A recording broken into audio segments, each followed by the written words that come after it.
결단을 한다고 해서 믿습니다 한다고 해서 그것이 믿음이 되는 게 아니에요. 내가 믿어서 구원을 받는 것이 아니라 하나님께서 우리에게 믿음을 주셔서 구원을 받는다는 거예요.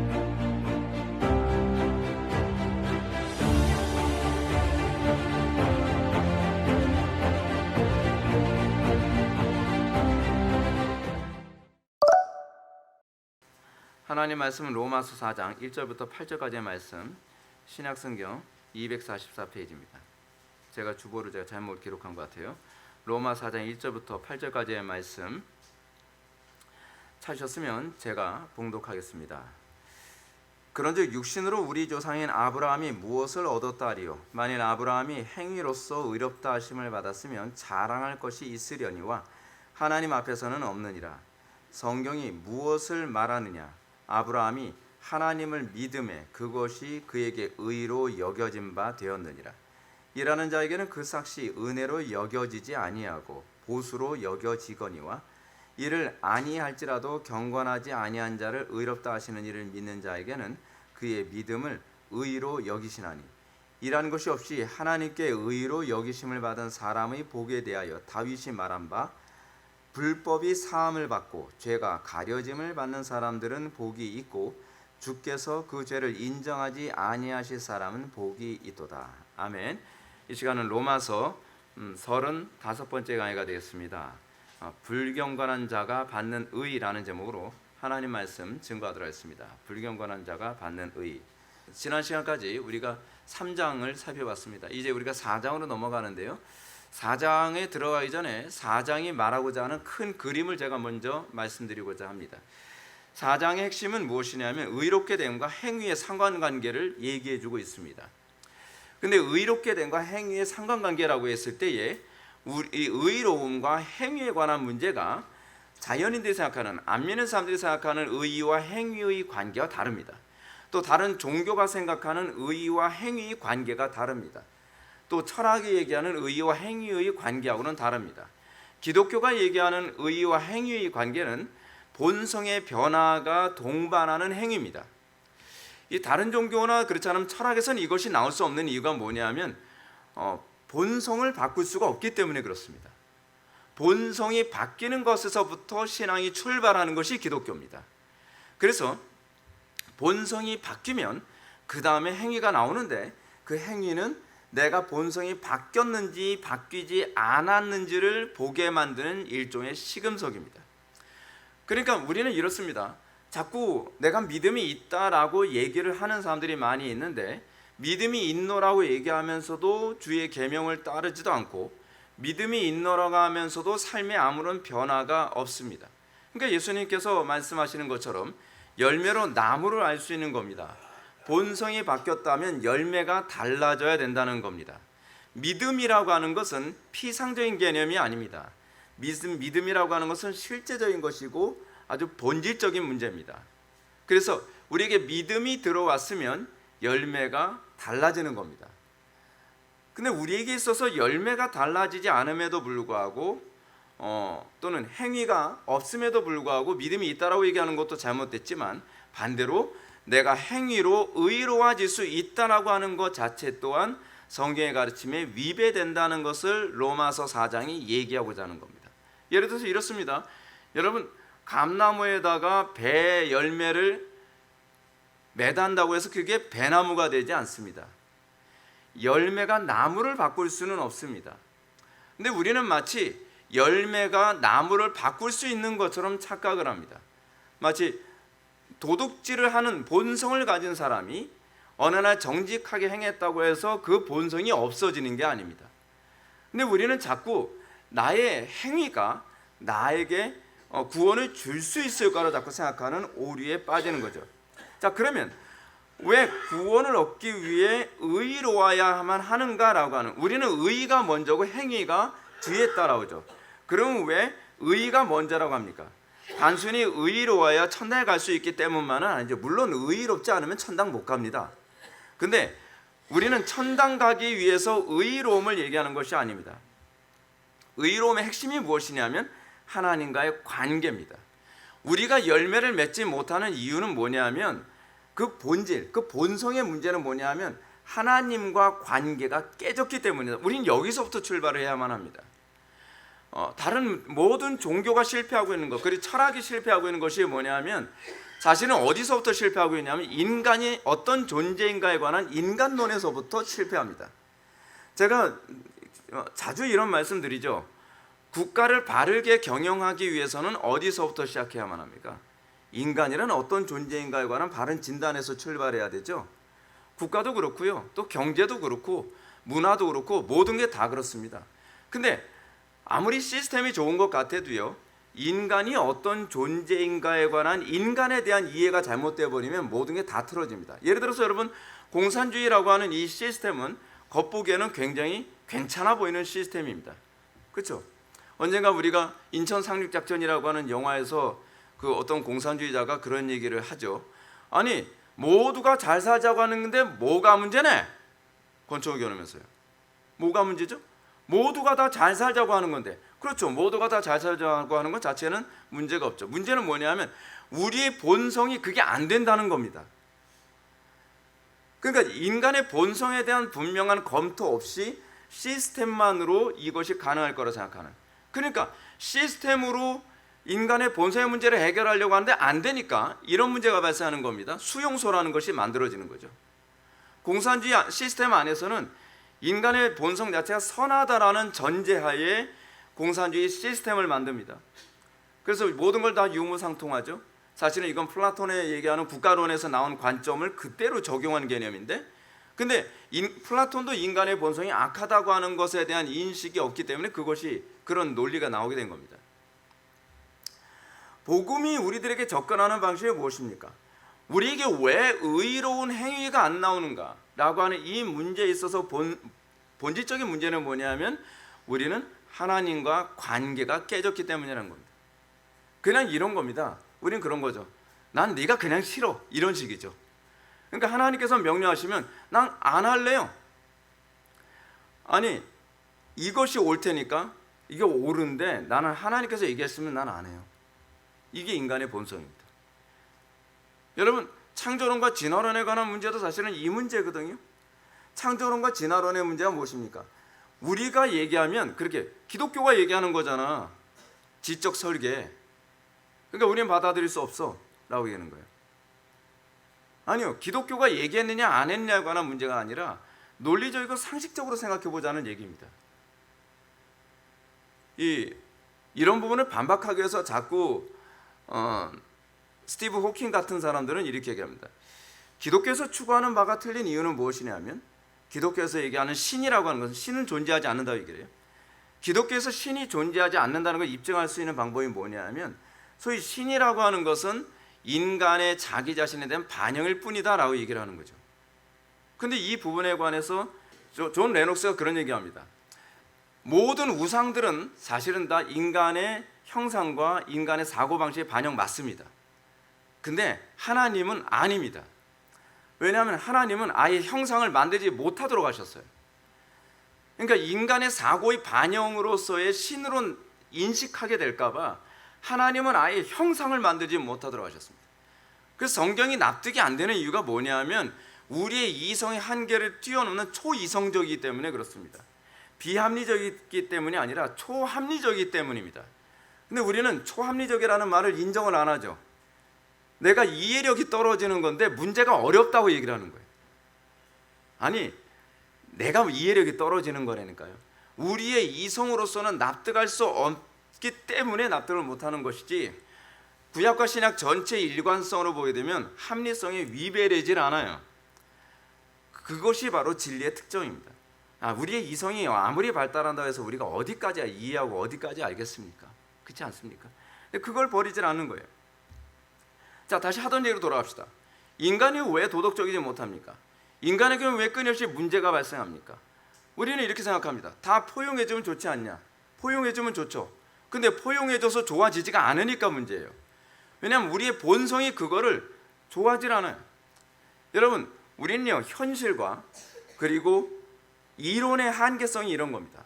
제가 어떤 그 그림을 보니까 좋은 사회를 얘기하면서 이런 얘기합니다. 우리는 주변 사람들한테 모든 것 내 것을 나눠주면 좋은 사회가 될 거라는 겁니다. 좋죠. 나눠주면 좋을 것 같죠.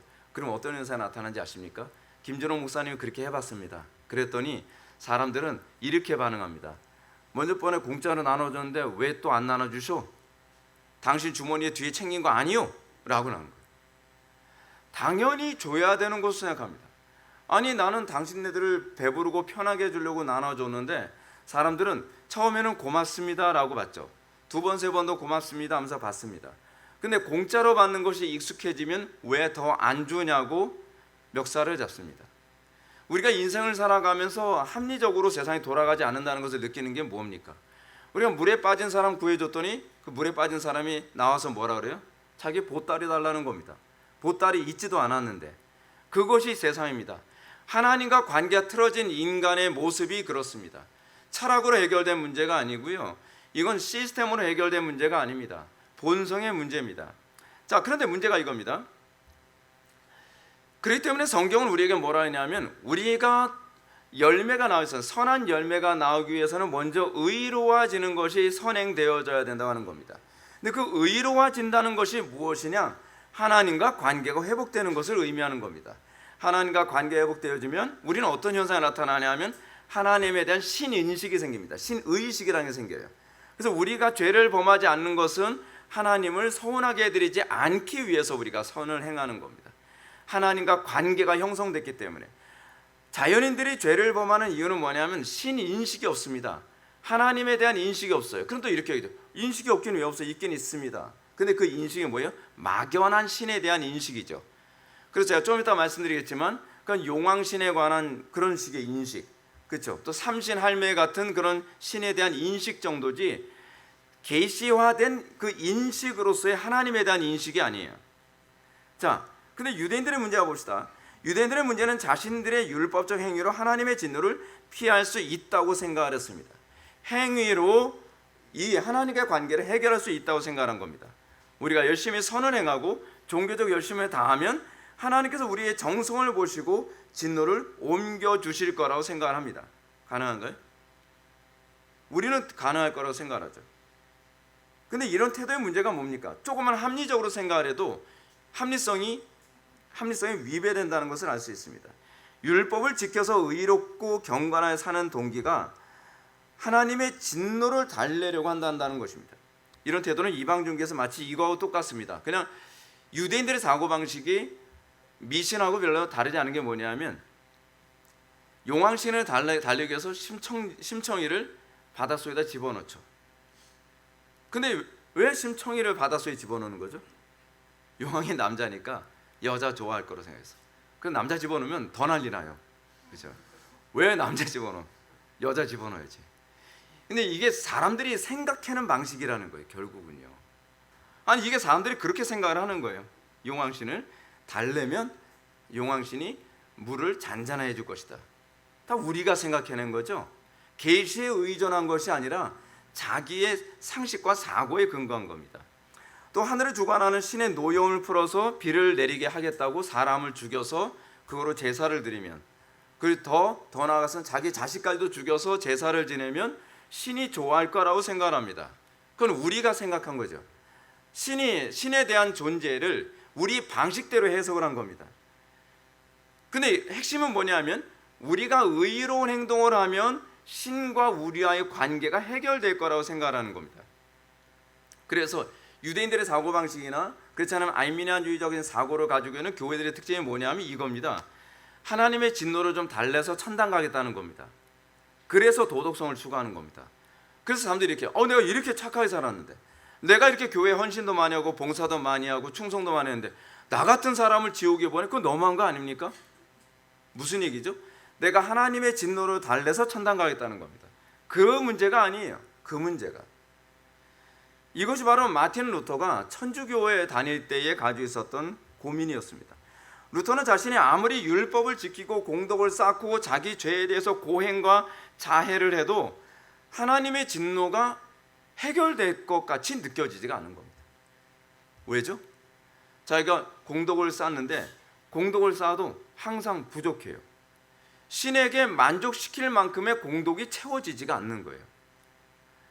여러분, 그렇게 하면 율법을 지키면 지킬수록 더 공포스러워집니다.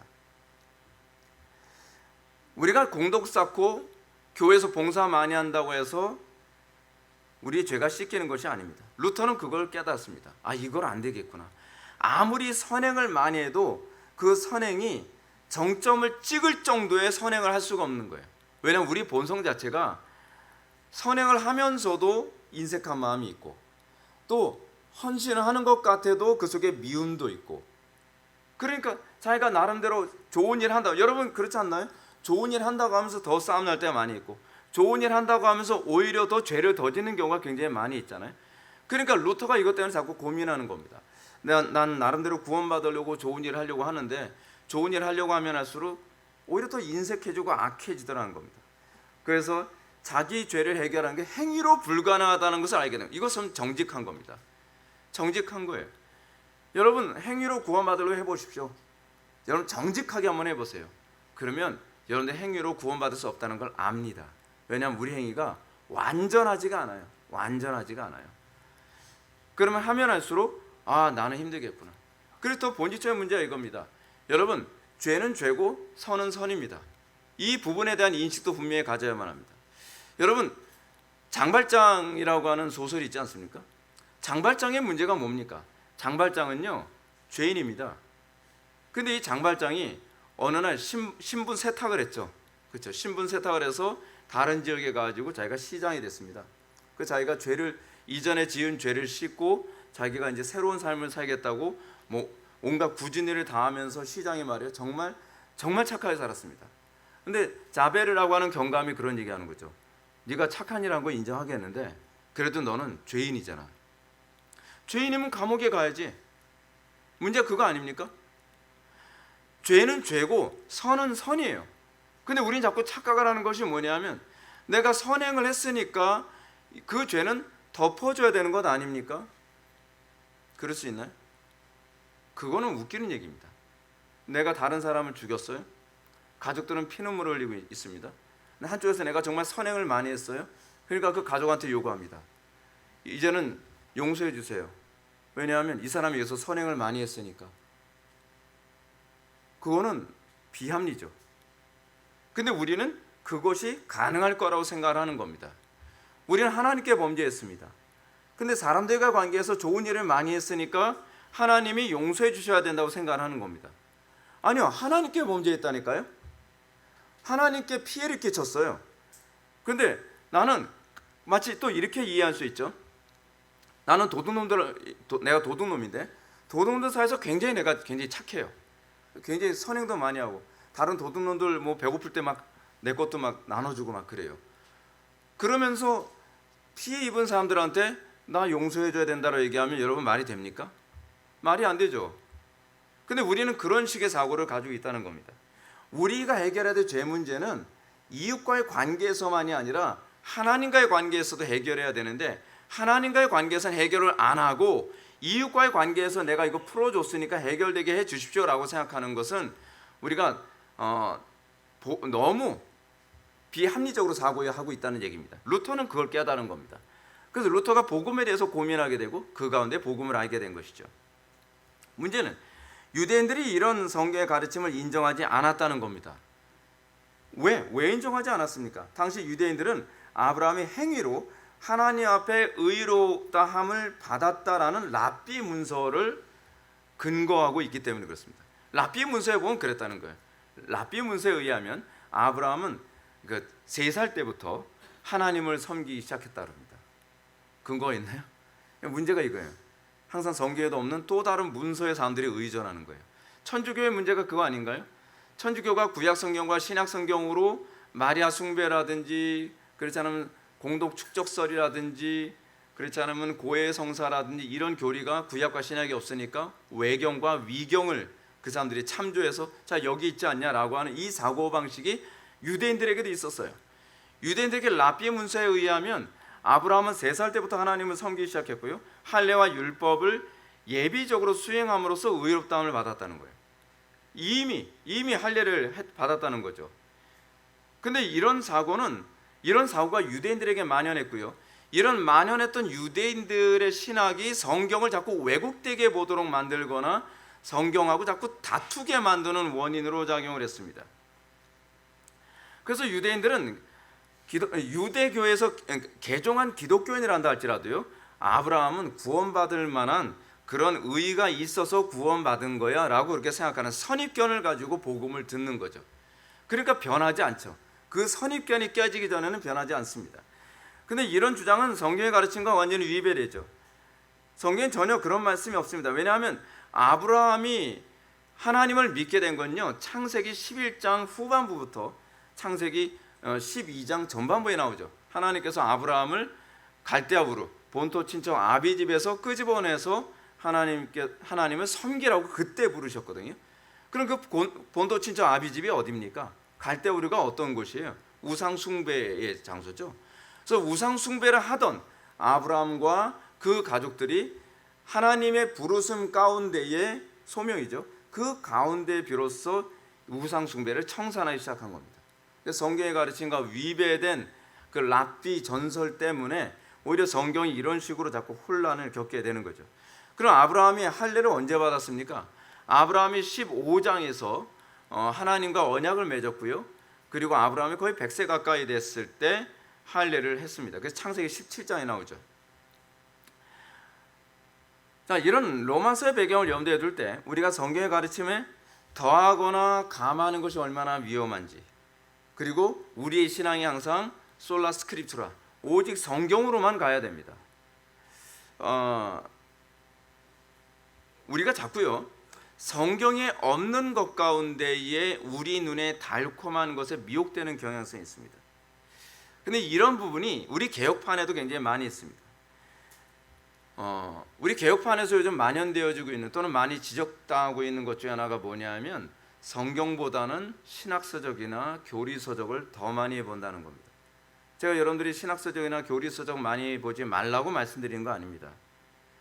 근데 문제는 뭐냐면 성경은 등한시하면서 교리서적이나 신학서적을 더 많이 보는 것 때문에 나타나는 현상이 뭐냐면 성경이 자꾸 왜곡되어져 간다는 사실입니다.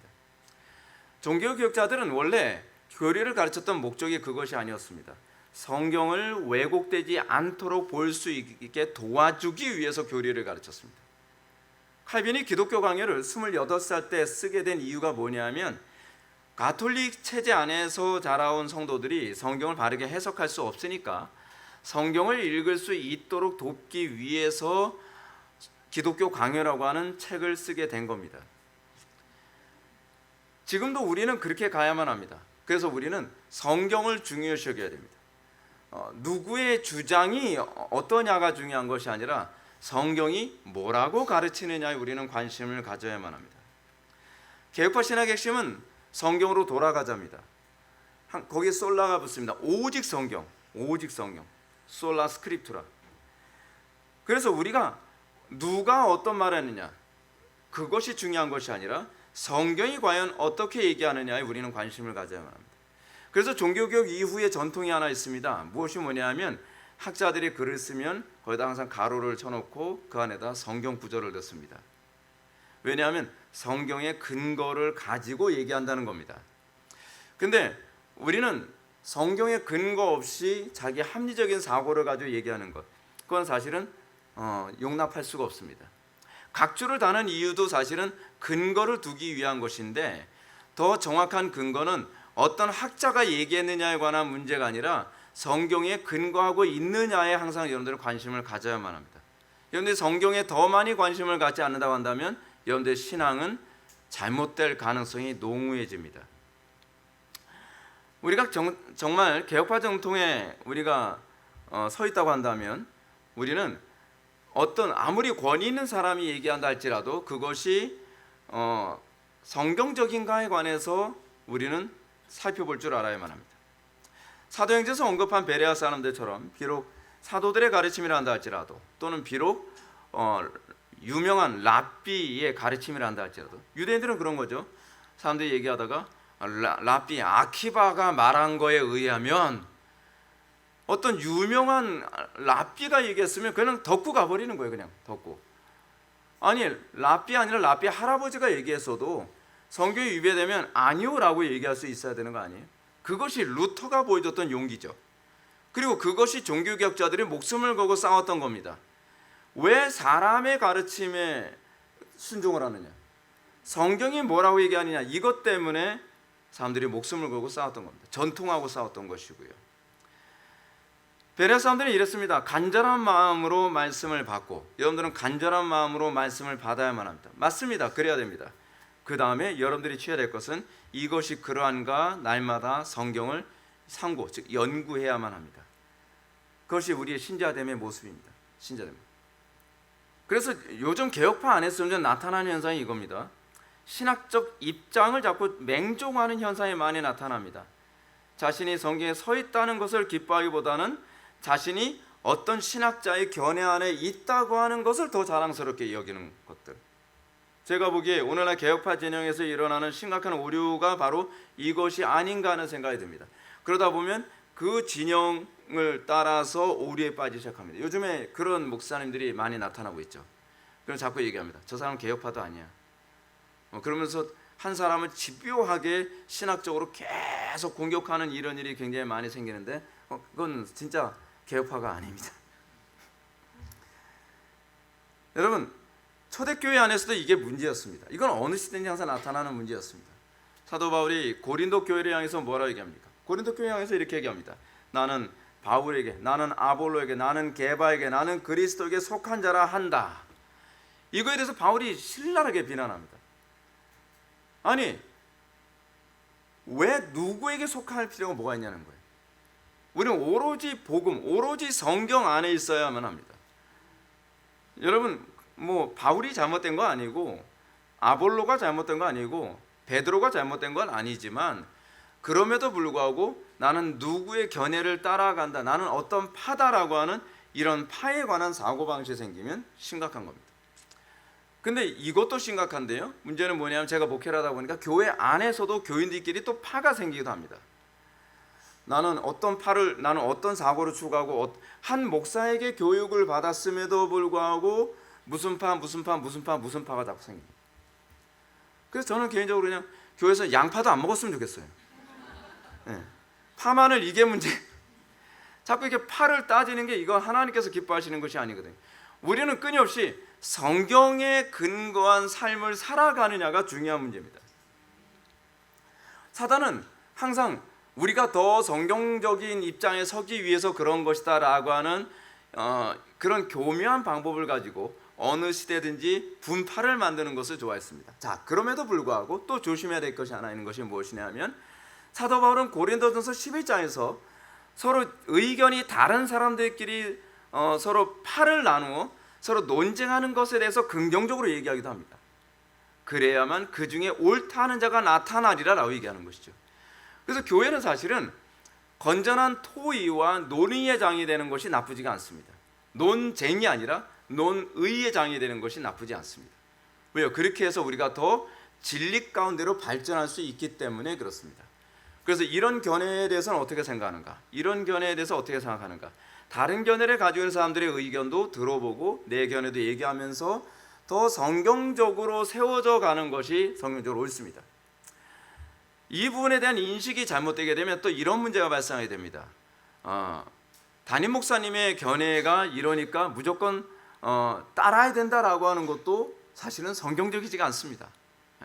제가 이렇게 얘기하는 것이 저한테는 불편한 얘기인 건 사실이지만 교회가 궁극적으로 추구하는 것은 그리스도를 머리로 두는 것이지 담임 목사를 머리로 두는 것이 아닙니다.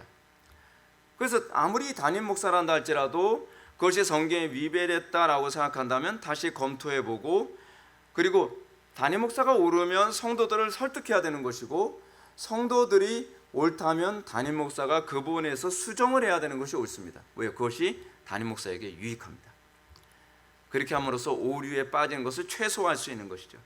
성경은 항상 거기에 초점을 맞추고 있습니다. 하던 얘기 돌아갑시다. 바울은 랍비 문헌의 권위로 자기의 조상들을 신격화하는 그들의 태도에 성경의 권위로 지적을 합니다. 바울은 창세기 15장 6절을 근거로 해서 아브라함의 믿음을 설명하죠. 우리는 이런 바울의 태도에서 올바른 신앙의 태도를 겸손하게 배웁니다.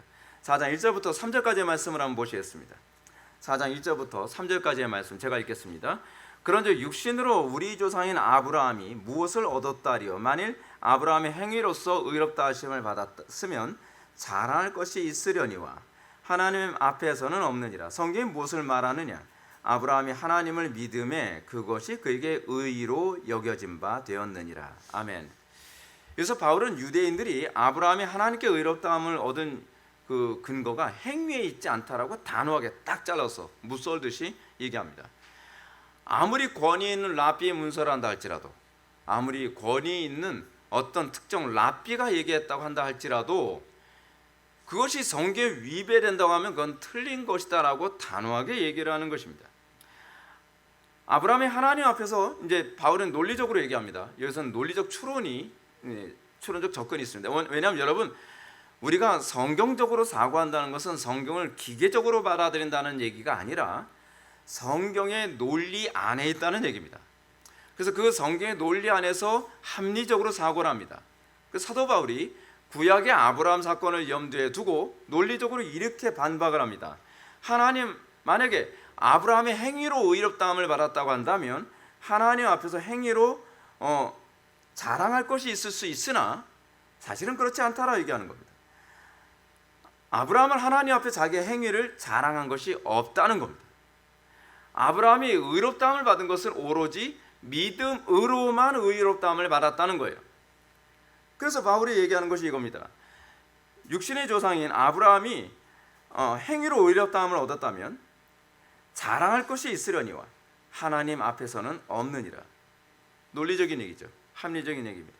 그래서 성경이 무엇을 말하느냐? 아브라함이 하나님을 믿음에 그것이 그에게 의로 여겨진 바 되었느니라 라고 얘기합니다. 아브라함이 의롭다함을 받은 것은 그의 행위에 근거하지 않습니다. 이것은 창세기 15장에 나오는 말씀을 근거로 하여 아브라함이 의롭다함을 받은 것은 행위가 아니라 믿음이었다라고 하는 것을 논증하고 있습니다. 사랑하는 성도 여러분, 여기서 우리가 바울의 놀라운 신앙의 태도를 우리가 본받기 바랍니다. 특히 요즘처럼 유튜브와 책과 SNS를 통해서 다양한 교리와 지식이 난무하는 시대에 이런 태도는 굉장히 중요합니다. 우리는 바울이 유대인들 사이에서 가장 권위 있고 당연하게 취급받은 랍비 문서의 권위를 그냥 오직 성경 하나로 깨부수고 있습니다. 우리는 오로지 성경 위에만 서야만 합니다. 그래서 솔라가 붙습니다. 온리가 붙는 거예요.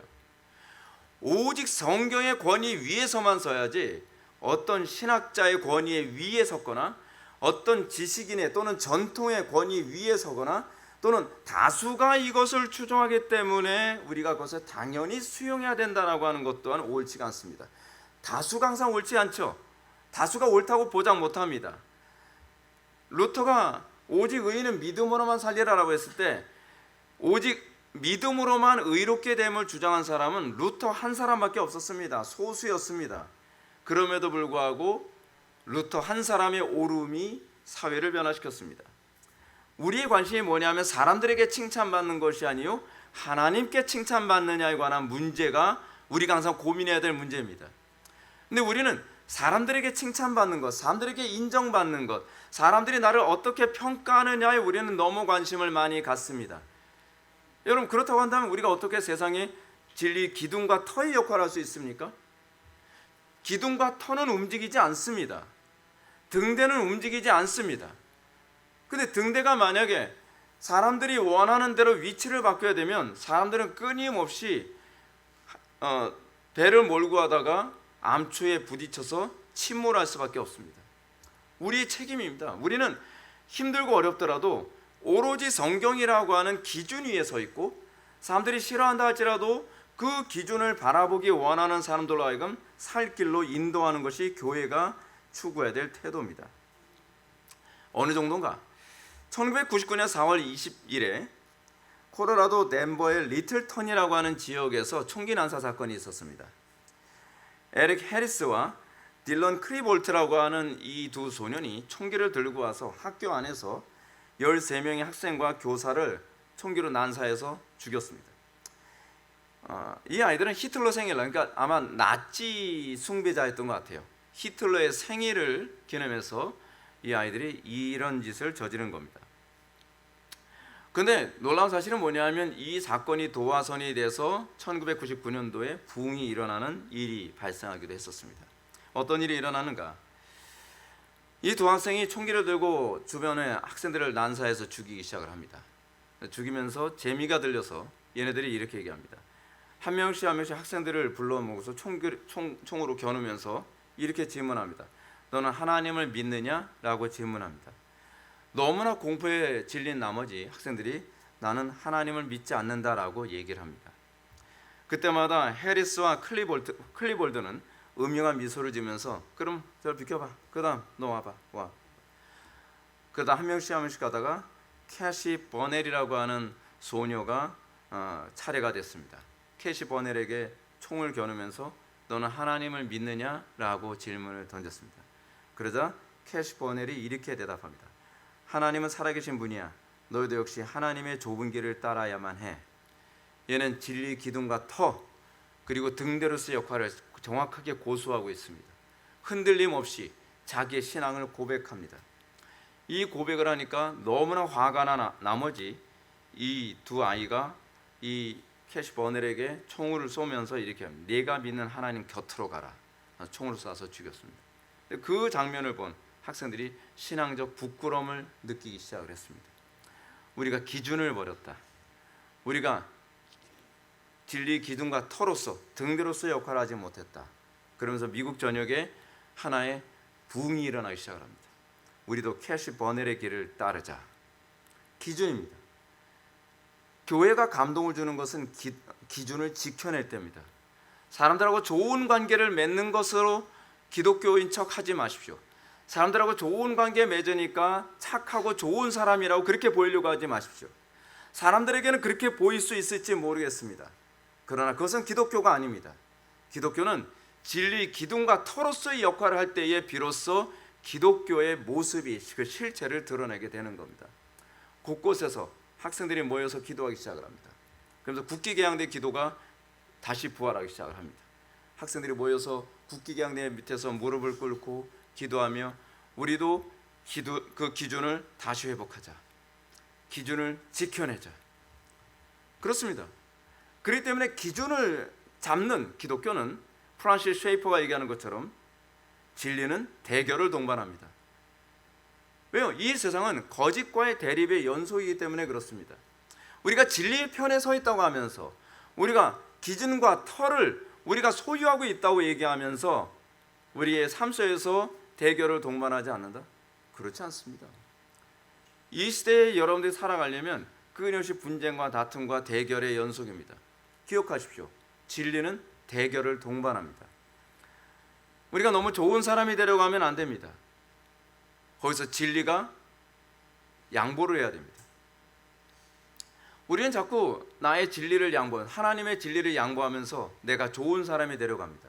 그런데 하나님 앞에서는 악한 사람입니다. 성경이 멈추라면 멈추고요. 성경이 가라고 하면 가고 성경이 침묵하면 침묵하는 것.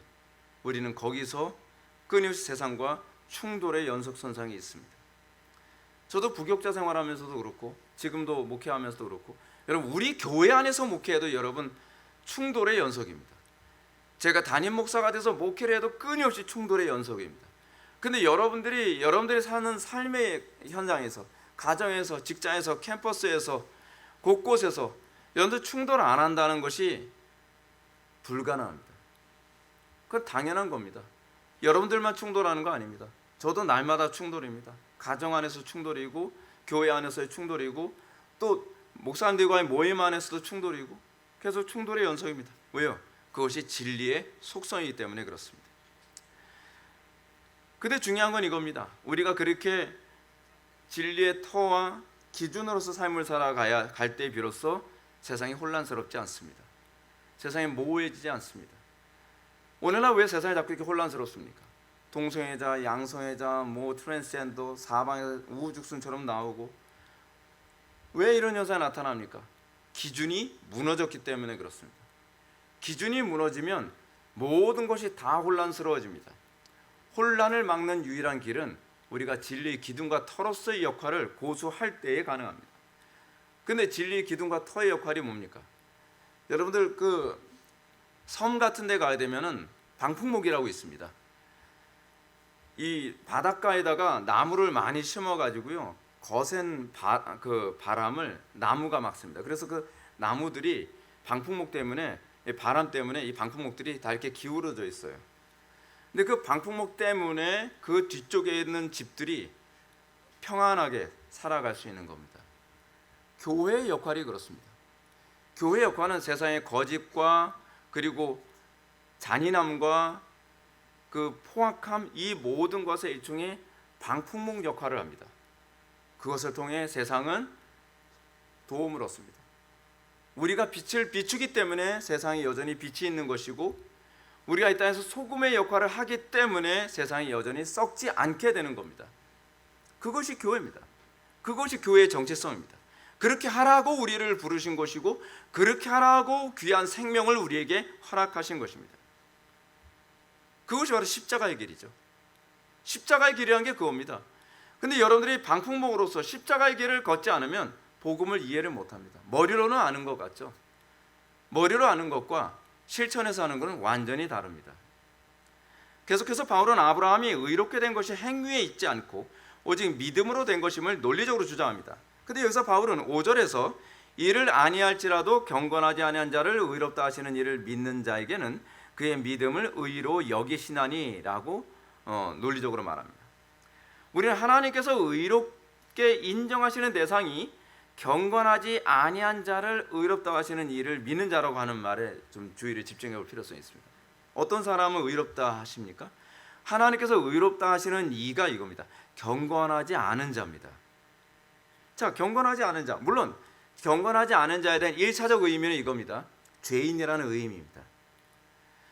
하나님께서는 죄인들을 의롭게 하십니다. 맞습니다. 근데 2차적인 의미를 또 생각해 봅시다.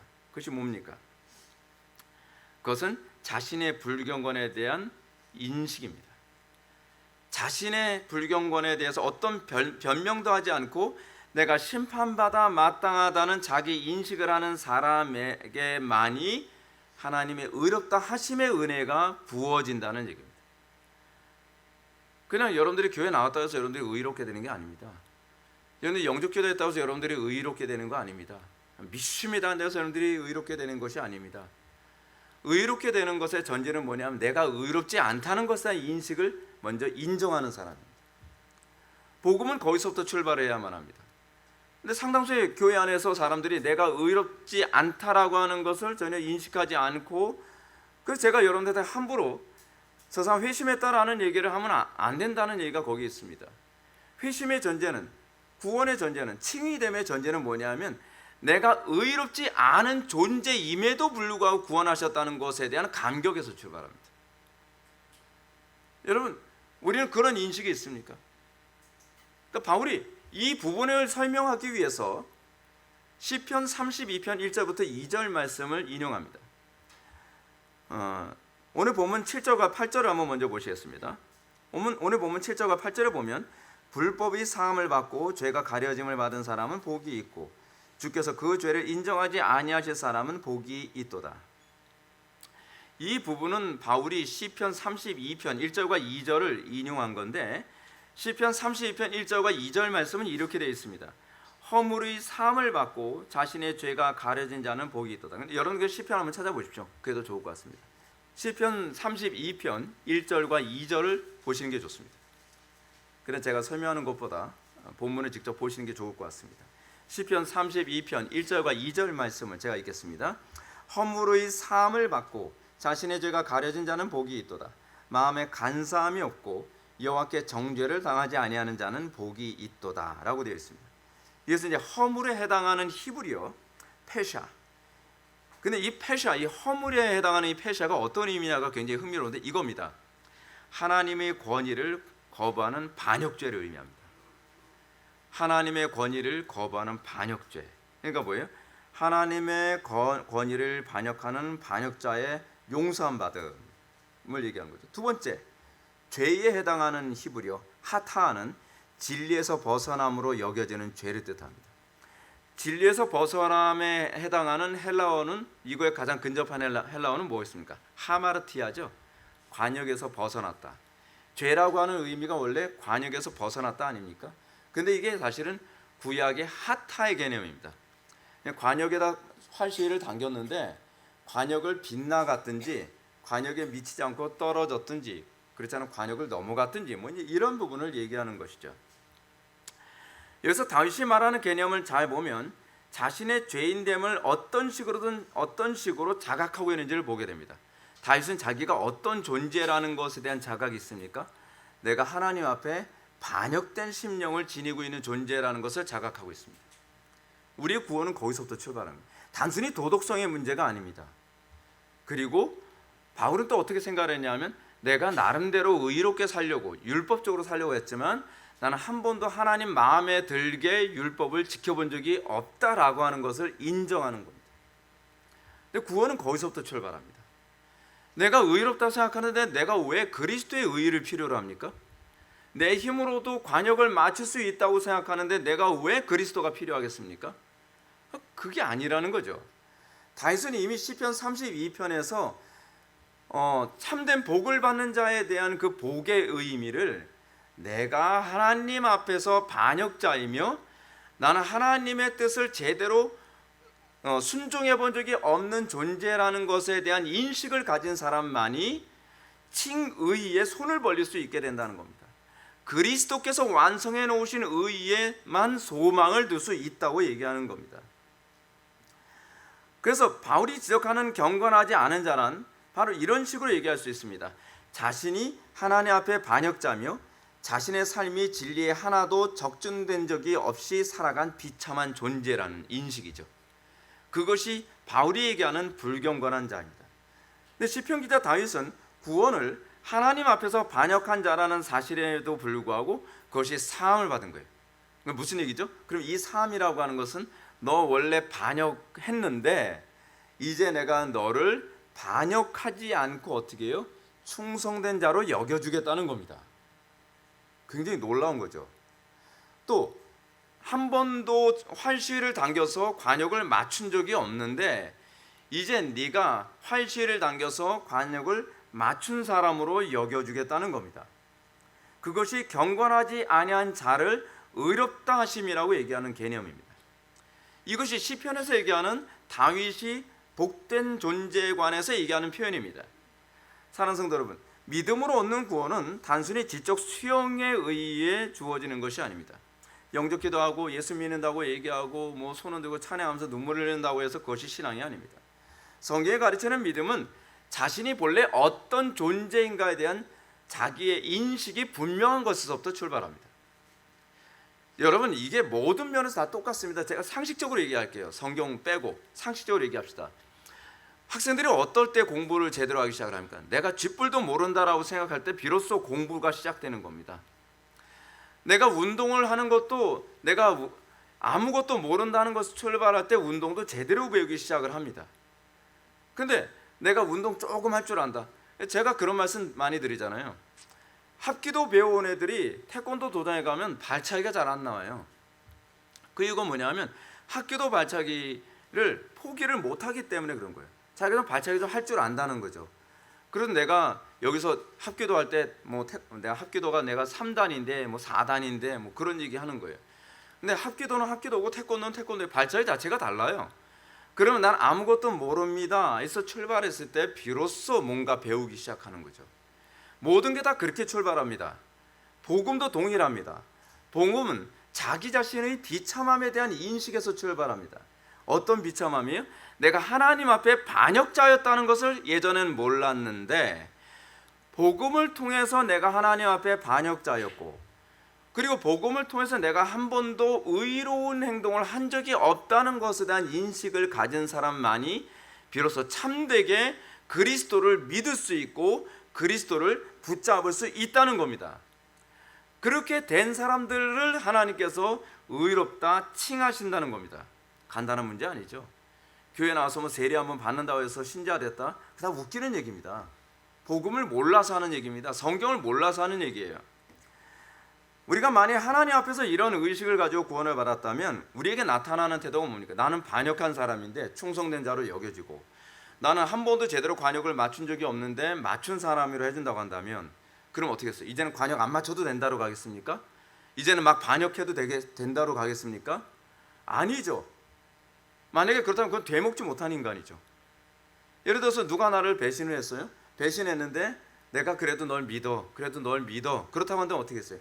어떻게 하든지 배신을 안 하려고 하는 게 정상이죠. 근데 이런 거예요. 오, 내가 배신했는데 또 믿어주네? 또 배신해야지? 그거 진짜 배신자죠. 그거를 성경은 뭐라 얘기하냐면 그리스도를 믿는 믿음을 다시 흙탕물에 집어넣은 그런 식으로 표현하고 있습니다. 걔가 그 더러운 것을 토한 것을 다시 먹는 것이라는 개념으로 얘기합니다. 감사는 어떻게 나오는 것인가? 하나님께서 나를 반역자인데 나를 충성된 자로 여겨주셨으면 이제는 어떤 태도로 나와야 되는 거예요? 이제는 내가 다시는 반역하지 않겠습니다. 근데 우린 또 넘어지면서 또 반역하죠. 그럼 또 회개하는 거예요. 다시 제가 또 연약해서 넘어졌습니다. 그래서 점점 성화로 가는 거죠. 그래서 점점 관역을 맞추려고 애를 쓰는 거죠. 더 정확하게 관역을 맞추려고 애를 써가는 거죠. 그것이 바로 참되게 의롭다 칭함을 받은 사람들에게 나타나는 순종이죠. 감사죠. 근데 순종이 없어요. 여전히 반역된 삶을 살아가요. 그러면서 믿음으로 의롭게 됐다고 얘기하고 있어요. 그거는 거짓 복음입니다. 다른 복음, 다른 영, 다른 예수입니다. 이런 차원에서 거짓된 믿음이란 참된 회신 없는 신앙입니다. 기회와 상황에 따라서 얼마든지 하나님 앞에 반역하는 것을 아무렇지도 않게 생각하고 진리의 관역에 정확히 부합한 삶을 살기보다는 적당히 남들과 갈등하지 않고 살겠다는 태도입니다. 제가 경험한 바로는 이렇게 살아가는 사람들은 세상에서 좋은 사람으로 보입니다. 근데 하나님과의 관계에서는 아닙니다. 절대로 아닙니다. 더군다나 이런 사람을 잘못된 사람이라 우리가 공격하면 얼마나 공격 많이 받는지 모릅니다. 저 사람이 인격적으로 얼마나 훌륭한 사람인데, 저 사람이 얼마나 괜찮은 사람인데, 사람들과의 관계에서 괜찮죠. 근데 하나님과의 관계에서도 괜찮느냐의 관점을 봐야 되는 것 아니겠습니까? 제가 인터넷에서 보게 되면은 굉장히 인격적으로 괜찮은 그런 목사님들, 목소리한테 저처럼 이렇게 톤도 높이지 않아요. 그러니까 우리가 사랑해야 되고요. 근데 이런 사람한테 당신이 겨울 이렇게 톤부터 그러니까 당신은 틀렸습니다. 이렇게 얘기했어야 되는데, 이 문제는 이런 부분에 관해서 교리적으로 틀린 부분을 얘기해야 되면 이건 진리 문제를 얘기하는 것이지 그 사람의 인격을 건들고자 하는 얘기는 아님에도 불구하고 주변에서 다 들고 일어납니다. 근데 이런 사람들의 특징이 뭐냐면 애매히 고난받음이 없어요. 자, 보십시오. 그럼 사람들이 왜 다 들고 일어날까요? 왜냐하면 내 위선을 그 사람이 커버해주고 있거든요. 내 거짓됨을 그 사람이 그의 언변과 그의 논리로 잘 커버해주기 때문에 그 사람을 공격하는 것이 나를 공격하는 것으로 여겨지기 때문에 그렇습니다. 우리가 만약에 진리의 편에 서 있다고 한다면 진리를 공격하는 것이 나를 공격하는 것으로 여겨져야만 합니다. 그런데 우리는 진리를 공격하는 것이 나를 공격하는 것으로 여겨지지 않아요. 그건 문제가 심각하다는 거죠. 그것은 진리와 내가 한 몸됨이 아니라는 것을 입증하는 부분이기도 합니다. 이런 사람들의 문제가 뭐냐면 사람들과 인격적 관계 안에서는 도덕적이고 괜찮은 사람들 같을지 모르지만 부두에 도달하기 전에 침몰하는 배와 같을 것입니다. 이런 사람들은 항상 하나님의 퀴즈 속에서 아슬아슬합니다. 퀴즈 안에서 떨어질까 말까 아슬아슬하게 살아갑니다. 인생 그렇게 살지 마십시오. 명확하게 하나님 품 안에서 진리 안에서 고난당하는 쪽을 선택하십시오. 그런 사람이 복 있는 사람이라는 것을 믿으시기 바랍니다. 사랑하는 성도 여러분, 여러분은 과연 어떻습니까? 여러분은 자신의 구원을 확신한다면 자신이 정말로 하나님 앞에서 내가 반역됨에 대해서 사함을 받았다고 하는 확신이 있습니까? 내가 하나님의 말씀 앞에 정확하게 살지 못하기 때문에 나는 의롭게 된 죄인이라는 인식을 가지고 있습니까? 나는 한 번도 정확하게 바르게 의롭게 살아본 적이 없습니다. 그렇기 때문에 나는 항상 의로운 삶을 살기 위해 내 의의가 아니라 그리스도의 의의가 필요하고 성령께서 나를 붙잡으시는 그 은혜 안에 있기를 원합니다라는 고백을 합니까? 신자들이 이 땅을 살아가는 방식은 그겁니다. 우리가 얼마나 심각한 존재인지 깨닫고 그 심각한 가운데에 그리스도께서 어떤 은혜를 나에게 베풀어 주신지를 알았다고 한다면 우리는 맡은 자에게 구할 것은 충성이라는 것처럼 우리가 충성됨과 거룩함과 그리고 기도의 삶이 끊임없이 나오게 될 것입니다. 다 같이 기도하시겠습니다. 사랑이 많으신 하나님, 우리가 오늘 이 시간 우리의 비참함이 어떤 상태이며 우리가 어떤 비참한 상태에서 구원받은 존재인지를 깨달아 알게 하여 주심을 감사드립니다. 아버지 하나님, 우리가 하나님께 이 은혜를 받았다고 한다면 우리가 그 은혜 받은 자의 합당한 삶의 열매가 나타나기 원합니다. 행위로 의로워지기보다는 오히려 하나님의 그 귀한 은혜와 생명을 깨달아 우리가 충성된 삶으로 열매를 맺는 데에 관심 갖게 하여 주옵소서. 예수님의 거룩하신 이름으로 기도올려옵나이다. 아멘.